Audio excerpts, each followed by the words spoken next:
What we really needed to find more about Mary's family was her maiden name, and there were two ways of doing this.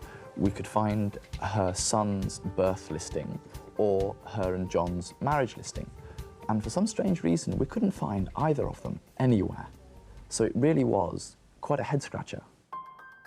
Without these vital certificates, Saul had no way of finding Mary's maiden name, which would allow him to find Mary's birth record. Saul decided to dig deeper into Mary's history to see if there was a clue as to why no records seemed to exist for her marriage or for her son's birth. One of the ladies who we spoke to, who knew John and Mary, had said that John had actually served in the army in World War II. When we applied to the Army Records Centre, we provided John's date of birth. When they came back to us, they said that they did have a John Alexander with that date of birth, but his name wasn't Williams, it was Manzaris.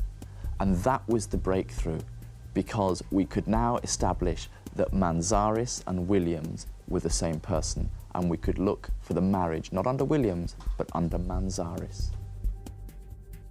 Most of the time, illiteracy and ignorance changes a person's surname, and that's not uncommon. Sometimes there can be cultural reasons. People are anglicizing their name if they came to the United Kingdom. Right, I've been advised to speak to you. Saul had his fingers crossed that any marriage records would have all the info he needed to start finding Mary's heirs.